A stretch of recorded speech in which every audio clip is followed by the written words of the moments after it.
The doctor gave me a private note. My Amish husband found it that night. The lamp on our kitchen table only had enough oil for another hour, and Eli was reading my note by its light. He had not spoken since he pulled it from the inside pocket of my Sunday coat. I stood in the doorway in my nightdress, barefoot on the cold pine floor, watching his thumb move slowly across the doctor's handwriting. The kettle I had set on earlier was still warm. A single moth circled the chimney glass. My husband of 9 years did not look up at me. He only said, very quietly, "Miriam, come and sit." I remember thinking that if I stepped forward, I would be agreeing to whatever happened next. I remember thinking that the paper in his hand was small enough to burn in 3 seconds, and that I should have burned it the moment Dr. Hollis pressed it into my palm, but I did not burn it. And to explain why I stood frozen in that doorway at 10:30 on a Tuesday night in October, I have to go back to the spring my mother first told me that a good wife does not ask questions about her own body. My name is Miriam. I am 61 years old now, and I live alone in a small rented house at the edge of a town that is not Amish and never was.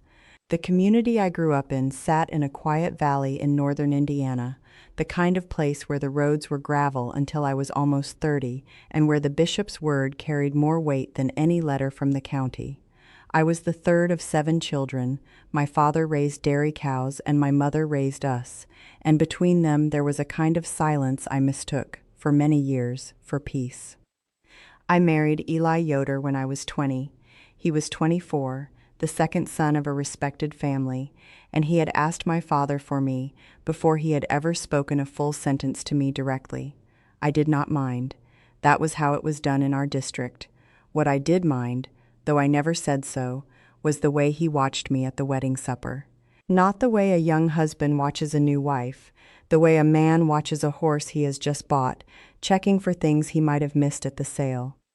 The first year was not unkind. Eli was steady, hard-working, sparing with his words. He built me a clothesline behind the house without my asking. He brought home a small wooden stool for my feet when I sat to peel apples. If you had asked me then whether I was content, I would have said yes, because I did not yet know what to compare it to. The trouble began with the children we did not have. By our second anniversary, my mother had started looking at me a certain way after church. By our third, my sisters-in-law had stopped including me in the talk of nursing and teething and night feedings. By our fourth, Eli's mother, Fanny, had begun arriving at our house unannounced, walking through my kitchen as though she were inspecting it for evidence. "Are you eating enough beets?" she asked once. "Are you using the cold cloths I told you about?" Another time, with no warning, she said, "Some women hold themselves too tight. The Lord cannot work in a closed fist." I remember setting down the bowl I was drying, because if I had kept holding it, I might have dropped it. Eli never raised his voice in those years. He simply began to take longer at the barn. He began to come into the house only at meals. He began to look at me, when he did look at me, the same way he had looked at me at the wedding supper. In the 5th year, our bishop, Bishop Raber, paid us a visit. He sat in our front room with his hat on his knee and told us, kindly, that there were prayers a couple could say together, and there were also doctors in the English town who sometimes helped. He did not look at me when he said the second part. He looked at Eli. Eli said, "We will pray," and the bishop nodded as though that had settled something between them that did not involve me. I prayed. I prayed in the garden and in the cellar, and in the small space beside our bed, where the floor was cold even in August. Nothing changed. In the 7th year, Fanny brought me a tea she said her own mother had used. It tasted of bitter root and something sweeter underneath, and it made my head feel heavy for 2 days. She brought another the following week, and another. I drank them because refusing seemed worse than drinking. I drank them because Eli watched me drink them. I drank them because I had begun to believe, in some quiet place inside myself, that my body was the problem, and that any cure, however strange, was owed. It was in the 8th year that I first went to Dr. Hollis. I did not go alone, not the first time. Eli drove me in the buggy to the small clinic at the edge of Shipshewana, sat in the waiting room with his hat in his hands, and went in with me when the nurse called my name. Dr. Hollis was a tall, soft-spoken man in his 50s, with gray at his temples and a habit of writing things down before he spoke them. He asked me questions. Eli answered most of them. When the doctor asked whether I had any pain, Eli said she has not mentioned any. When the doctor asked whether my cycles were regular, Eli said, "As far as I have noticed." Dr. Hollis looked at me then, just once, very briefly, the way a man looks at a window he suspects is painted shut. He examined me with Eli in the room. He did blood work.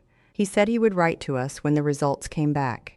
2 weeks later, a letter arrived addressed to Eli, and Eli read it at the table without showing it to me.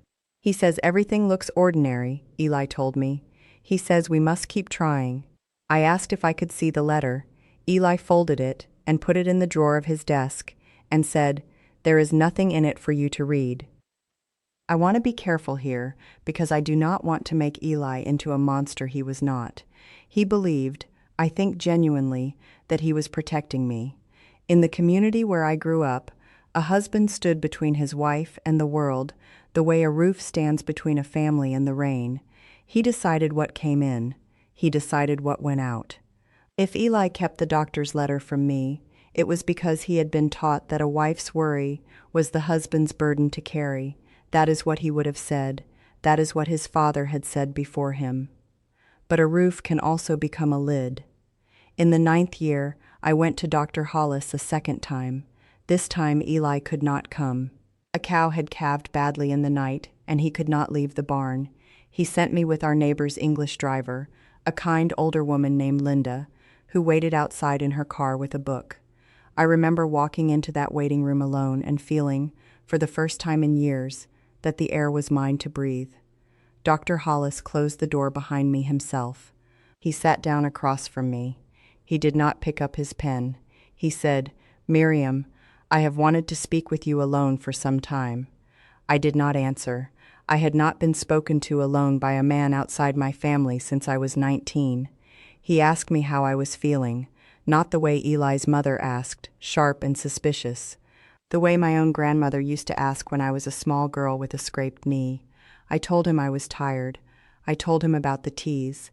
I told him because something in his face made it possible to tell, that I had not bled regularly in almost 2 years, and that I had not told anyone because I did not know whether it was something to tell. He listened. He wrote nothing down. When I had finished, he said, "Miriam, I am going to ask you something, and I want you to answer only if you wish to.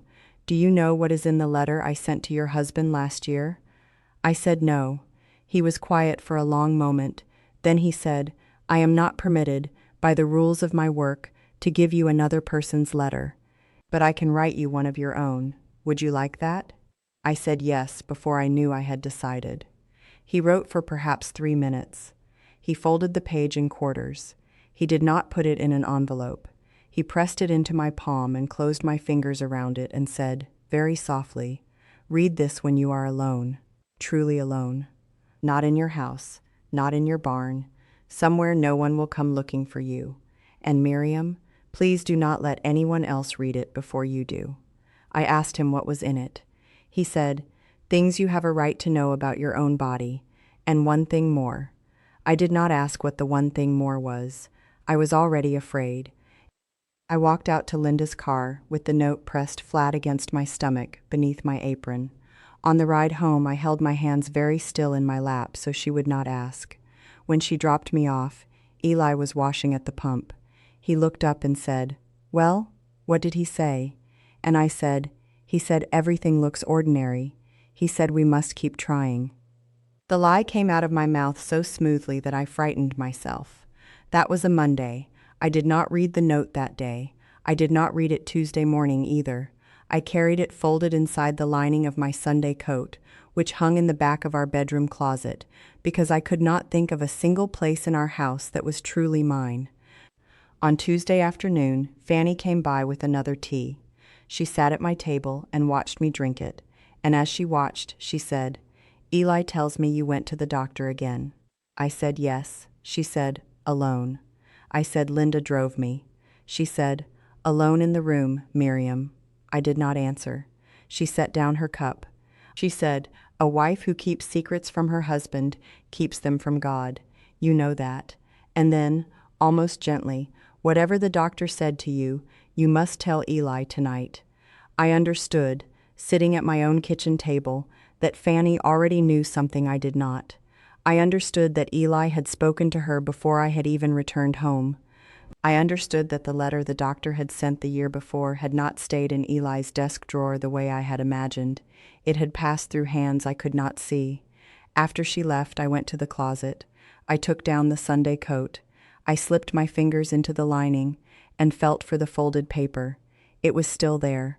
I almost read it then. I almost sat down on the bed and unfolded it, and finally learned what my own body had been doing for 2 years.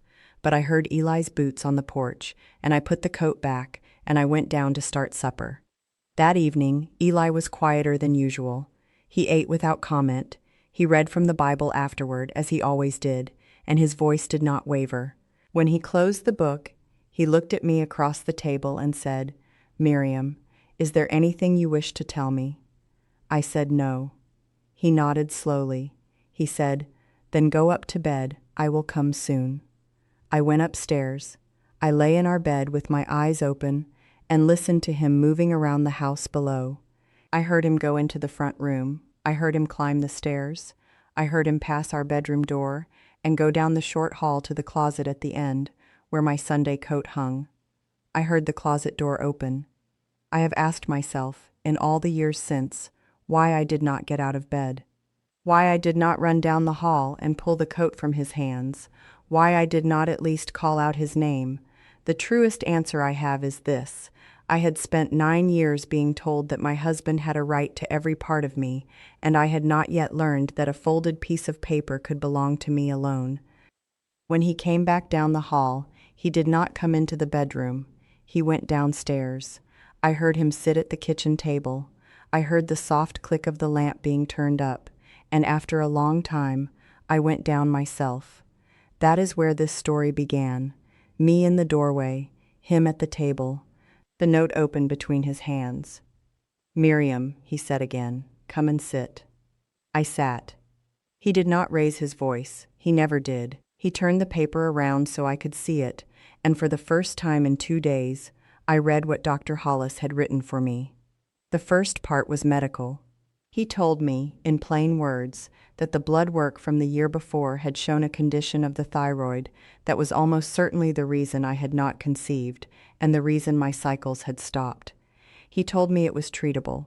He told me the medication was inexpensive, and that women on it often carried children within a year. He told me that he had explained all of this in the letter he had sent to my husband the previous spring. The second part was shorter. He wrote that he had also told my husband, in that same letter, that the teas I was being given by a family member contained an herb that suppressed the very hormone the thyroid needed, and that continued use would make my condition worse, perhaps permanently. He had recommended that the teas be stopped at once. The third part was only 2 sentences. He wrote that he was sorry. He wrote that a patient had a right to her own diagnosis, and that he should have found a way to tell me a year ago. I read it twice. Then I looked up at Eli. He was not angry. That was the part I had not prepared for. He looked tired and a little ashamed, and mostly afraid. He said, "Mother said the teas would help." I said, "He wrote to you a year ago." He said, "I did not understand all of it." I said, "You understood enough to keep the letter in your drawer." He was quiet for a long time. Then he said the sentence I have carried with me for 30 years. He said, "Miriam, if you had known, you would have stopped drinking them, and then Mother would have known that I had let you decide." That was the betrayal. Not the teas, not the locked drawer, not even the year of silence. It was that my husband had chosen his mother's approval over my body, and had done it so quietly that he had nearly convinced himself it was love. I did not weep at the table. I folded the note back along its creases. I put it in the pocket of my nightdress. I said, "I am going back to bed," and he let me go. I lay awake until the first gray light came through the window. I thought about the cows in the barn and the garden I had planted in May and the small wooden stool he had made for my feet. I thought about Fanny's hand on the teacup. I thought about Bishop Raber not looking at me. I thought about Linda, the English driver, who had once told me that her own daughter lived in a city 3 states away and was a nurse. By morning I had decided. I did not leave that day. I am not telling a story of a woman who flung open a door and ran. I stayed through the harvest, because the harvest needed staying for. I stopped drinking the teas. I went, with Linda, to a different doctor in a different town, and I began the medication Dr. Hollis had described. I did not tell Eli. I did not tell Fanny. For 4 months, I kept a small bottle of pills inside a tin of sewing needles in the bottom of my mending basket, and every morning I took one with my coffee while Eli was at the barn. In February, I wrote a letter of my own. I left it on the kitchen table next to the lamp. I took one small bag and the Sunday coat and the folded note, and Linda drove me to a bus station in Elkhart before the sun came up. I did not go far. I went to the town where Linda's daughter lived, and the daughter helped me find work in the laundry of a small hospital, and within a year I was training as a nurse's aide myself. I was 30 years old when I learned to read a thermometer. I was 32 when I first signed my own name on a lease. I never had children. The medication came too late for that, or perhaps the years of tea had taken what they were meant to take. I have made my peace with not knowing which. I did not see Eli again. He wrote to me twice in the first year. The first letter asked me to come home. The second letter, 6 months later, said that he understood why I could not, and that he had told his mother to stop bringing teas to the new wife the bishop had helped him find. I keep that second letter in the same drawer as the doctor's note. They are the only 2 pieces of paper I have ever truly owned.